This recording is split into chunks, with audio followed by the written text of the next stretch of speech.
Hello everyone, how's it going? Welcome back to my channel. My name is Elias, and today's video is sort of a little mini book haul and sort of just a little life update. Essentially, this is a chill video in of itself, but before we get started, let's address the elephant in the room. As you can see, yes, I clearly have boxes behind me, and all those boxes are books. So if you guys are new here or don't know, I moved from my previous place, my family home, into my own apartment. Suffice to say, the last couple of weeks of my life, stressful as fuck. Like, let me tell you, moving all these books, all these fucking shelves, biggest pain in the ass ever. I literally lost so much hair, gained a lot of white hairs. It was just a time of my life. I turned 26, I moved. I still can't process it. It still hasn't hit me that I've actually moved and I'm currently living on my own. I do live with a roommate, but still, you know, just at the same time, adulting is just wild. So a little fun fact about these books and these boxes. I literally had to pack up 30 boxes of books. And these boxes are just a margin of those books. Let me just give you the best tip you'll ever hear in your entire life. A life hack, if you will. When moving, I don't know, 600 to 700 number of books, get small boxes. They will save your life. Yes, you might have to buy more than medium or large boxes, but let me just tell you, this will save your life infinitely. It may sound like a lot, but trust me, in the long run, you'll be able to move these little babies in and out, no problem.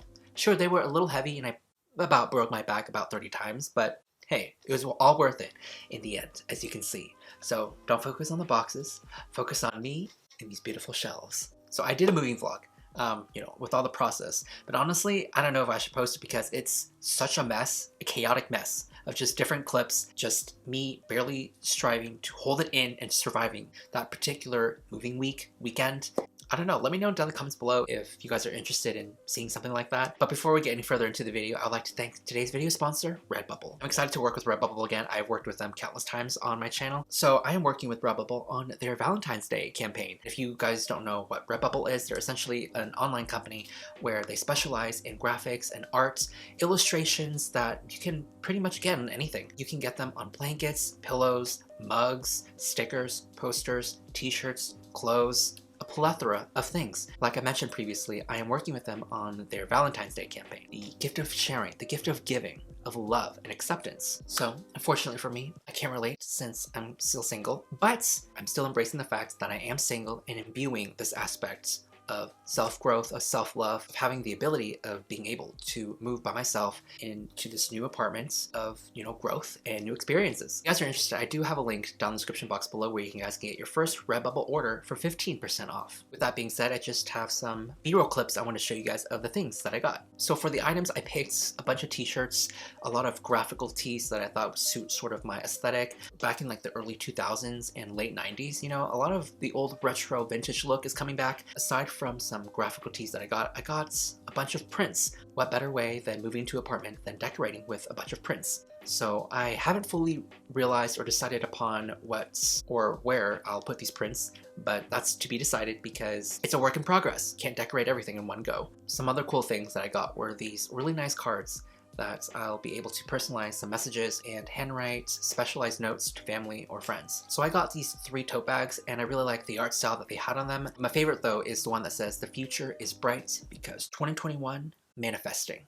So essentially those are all the things that I got from Redbubble. I do have a link to all the items described and shown in the video down in the description box below. If you guys are looking to get a small gift for a friend, a family member, you can use my code to get 15% off your first Redbubble order. So with that being said, thank you again to Redbubble for sponsoring today's video, and let's go ahead and get into the books. So I have some books that were sent to me that I want to share with you guys. It's pretty exciting because I do know what some of these books are. So I think this one is Goodreads. Alright, so the first book, Malibu Rising by Taylor Jenkins Reid. All I know pretty much about this book is that it's about 4 famous siblings who throw a party at the end of the summer where their lives are irrevocably changed forever. That's pretty much it.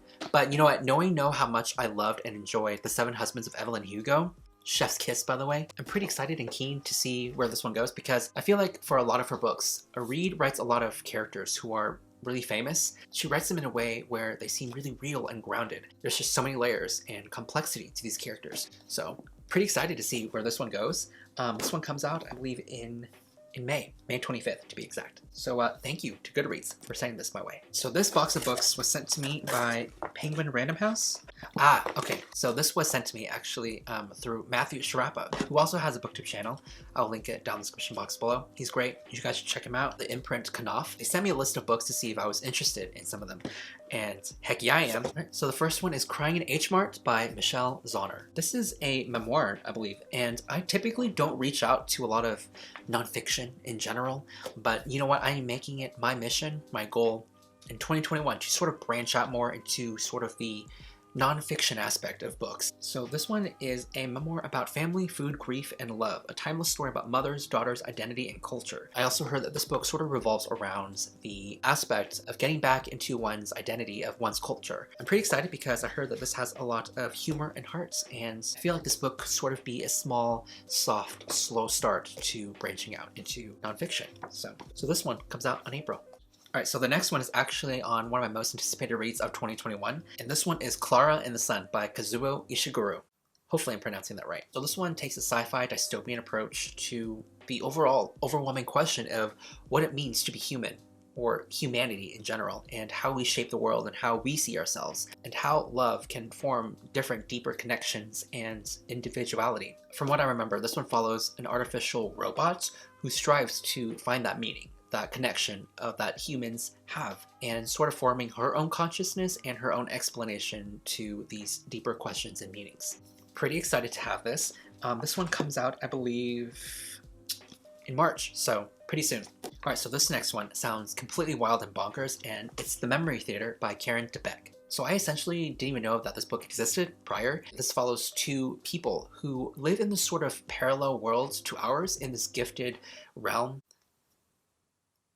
So it's about these two best friends who go on a remarkable journey through time and space, where they encounter crossroads at the center of a universe, their own world on the brink of a war, and a traveling troupe of actors with the ability to unlock the fabric of reality. It says here that this is a place where feast never ends, game of croquet have devastating consequences, and teenagers are punished for growing up. It's a decadent paradise where time stands still. So in a way, this sort of reminds me of Peter Pan.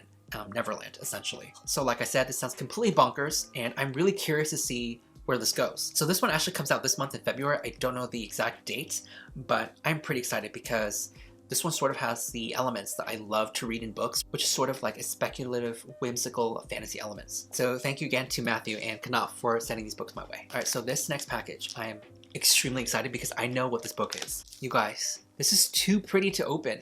Look at it, it's wrapped in paper and everything. I'm gonna try to do this really carefully and slowly. All right, this is proving tougher than I actually thought. Oh my God. You know that feeling when you get to hold your most anticipated book of all time before the general public? Because I do. Weird flex, but okay. This is The Chosen and the Beautiful by Nevo. Oh my God, it even smells divine. I cannot believe I finally have this book in my hands. I first heard about this book a few months ago, and it sounds glorious and magical. It's essentially a retelling of The Great Gatsby, but it follows an Asian American character who is queer. I love the cover, I love the colors, and everything about it is just beautiful. 10 out of 10. This one comes out in June. So finally excited and blessed to finally have this book in my hands. Thank you, Tor Books, for sending this my way. So those are all the arcs that were sent to me, but I have one final book to show you guys. So I went to my local used bookstore a couple weeks before I officially moved, because I know I probably won't be going back there for a long while, and I wasn't really looking for anything until the cover and the title popped out. I had to get it because it sounded so good and so inspiring. And this is The Mountain Sings by Nguyen Phan Quai Mai. So this sort of follows the narrative of a family, the story of a family that spans a century following Vietnam history, from the French colonial period to the Great Vietnam War to present day. And it follows all these characters from this family who are essentially striving to survive on their own throughout all these trials and tribulations. I heard that the writing and storytelling is just really lush and beautiful, and I honestly can't wait to read this book sometime in 2021. Sort of nostalgic because this is the last book I bought in 2020 at my favorite used bookstore, so a lot of feels. Alright, so those are all the books, all the things I wanted to share and show you guys. Yeah, that's pretty much it. I'm pretty excited about the new place. Still got loads to unpack and get settled in, but I'm excited to, be here, make this place my own, just bringing and having you guys along with me on this journey of self-growth and new experiences. But thank you so much for watching, truly, and I will see you guys all soon with a new video.